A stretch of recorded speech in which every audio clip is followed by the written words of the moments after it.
Welcome to the Survivor to Thriver show with your happiness expert, Samia Bano.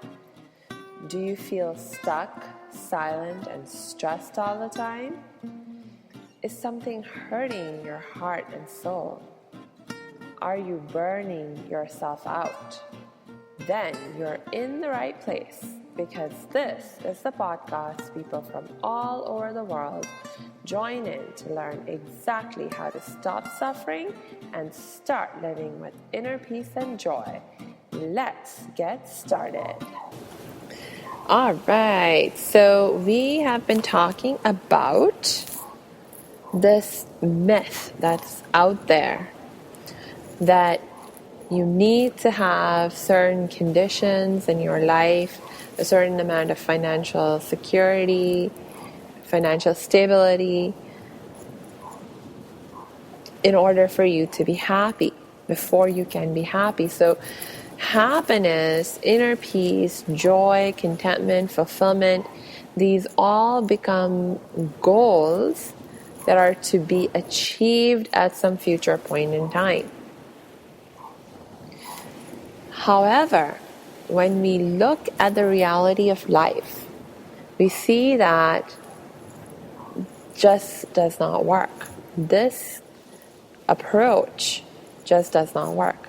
People keep chasing after the next thing and the next thing and the next thing that's supposed to finally help them to achieve the conditions that they need in order to be happy, to have inner peace and joy in their lives, but they never seem to be able to get there. If you thought, okay, when I have the better job with the higher income, so then I can move into that nicer neighborhood, nicer home, then I will be happy. And sure enough, you work really, really hard, you make all kinds of sacrifices, all kinds of compromises, take on all kinds of stress in your life and on your relationships so that you can achieve the state of, I have a higher income, I have a better house in a better neighborhood, etc., etc. And when you first make that move, it does appear to give you a boost.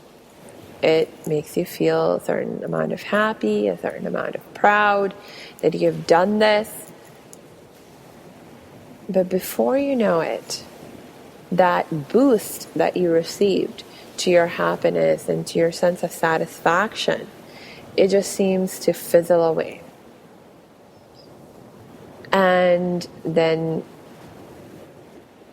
it's like, oh my gosh, okay, so, well, there's still something missing. So what's the next thing? What's the next piece of the puzzle that I need to fill in order to complete the picture so I can get to the happy place, to the peaceful place, to the joyful place, to the life free of suffering? And so you start chasing after that, whatever the next piece is that you identify that you may need. And it just seems to go on and on and on and on and never ends. I mean, you tell me, is this not the truth in terms of what you have observed in your own life and in the lives of the people around you? I know this was my state of being for many, many, many years until I realized, my gosh, this is just a fundamentally flawed way of thinking. And until I realized what that flaw was, and I corrected it, took corrective action, I was also stuck in this cycle of always chasing after the next thing that I thought would make me happy. And in the meanwhile, I'm like stuck on this emotional roller coaster. And I just hated that. I can tell you, really hated being on the emotional roller coaster. So what is the fundamental flaw? What's the problem? Why doesn't this strategy work? Well, there are a few different reasons, but at the core of it, there is one reason. There's one big reason. And that big reason is the fact that the source of inner peace, joy, happiness, contentment, fulfillment is inside of us. It's not outside of us. Nothing outside of us is ever the cause of our happiness or unhappiness. Nothing outside of us ever causes us to feel content or not, to feel joyful or not, to feel at peace or not. Nothing outside of us ever is the cause. And you may say, what are you talking about, Samia? There are all kinds of things that make me really happy. For example, you may have people in your life that you really love. And you think, well, those people in my life really make me happy. Or you may think, I don't know, being in nature, like me. You know, like how many times have I talked to you on this very podcast where I talked about connecting with nature and how important that is and how that really helps me in so many different ways. So what? So you're saying now that connecting with nature doesn't actually make you happy? Well, yes and no. Yes and no, right? But mostly yes. Yes, I am saying connecting with nature is not really what makes me happy. Because think about it. How many times have you had this experience where, okay, let's say it is nature, connecting with nature that you think makes you happy. So if this is the thing that you think is making you happy, just think about it. Have there been any times in your life when you have been in nature, as close to nature as you can get, and still not been happy? I've had those times in my life. There have been times in my life when I've been in nature and felt really, really happy, felt really, really good, felt really, really glad that I went and did that for myself. And other times, go to nature, whatever my version happens to be. Like I love going to the gardens, I love going to the beach. Two of my most favorite things to do. But there are times I've been to the beach, I've been to the garden and just not been happy. So what's going on? What's going on? You know, and the same thing is true for anything else outside of you that you think makes you happy. Just take an honest stock. You know, just think back to all the times. If there's a person in your life that you think makes you happy, have you ever been with that person and not been happy?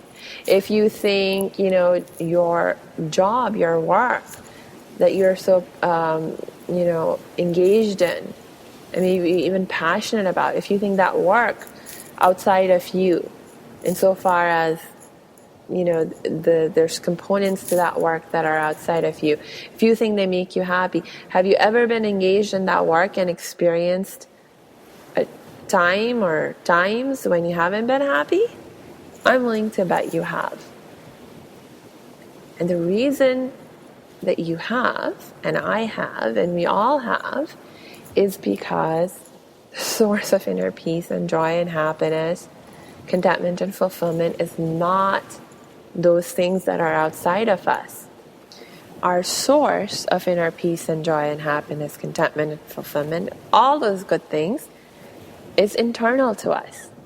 Everything outside of us that you can imagine, that you think makes you happy, is actually just a stimuli.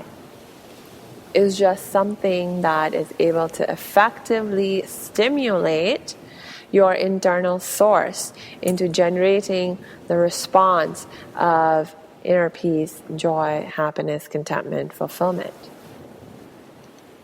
So now the question is, if this is true, what does that mean in terms of how we can achieve control over our own well-being and learn to stop suffering and start living inner peace and joy? See, here's the thing. Now, the first question that you need to answer, and know the answer to, is it possible, is it even possible for your internal source of peace, joy, happiness to be stimulated without any external stimulation, without anything outside of you triggering it, stimulating it? And the answer is yes.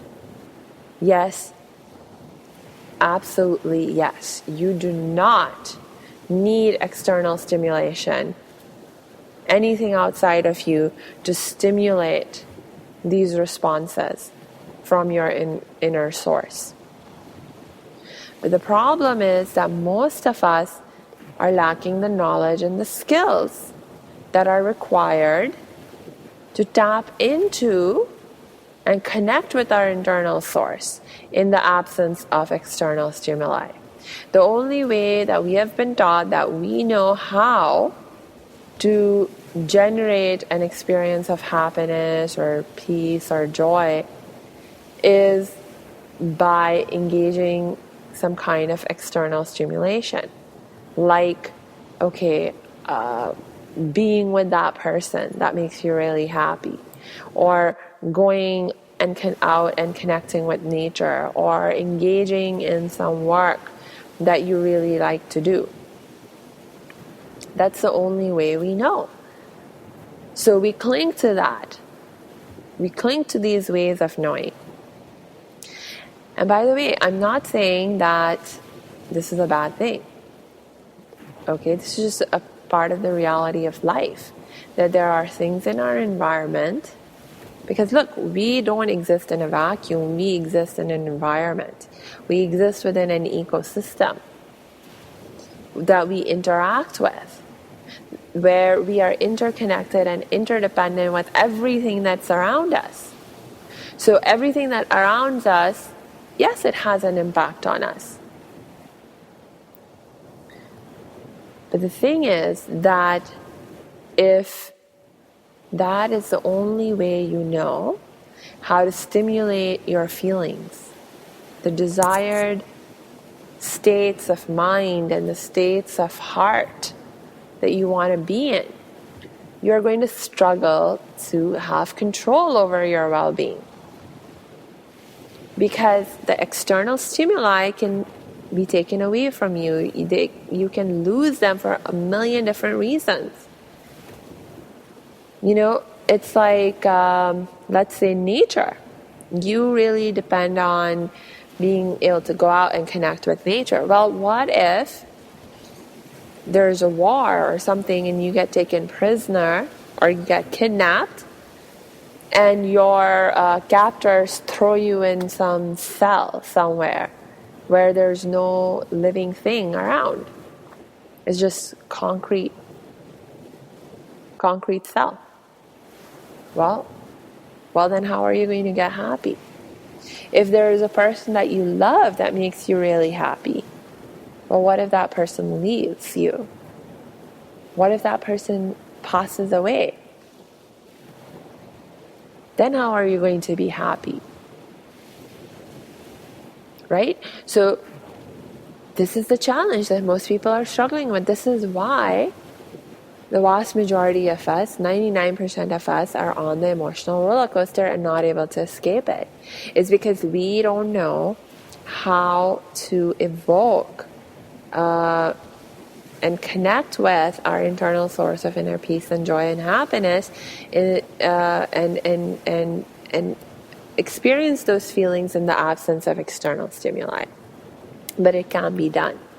It absolutely can be done. You just need to know how.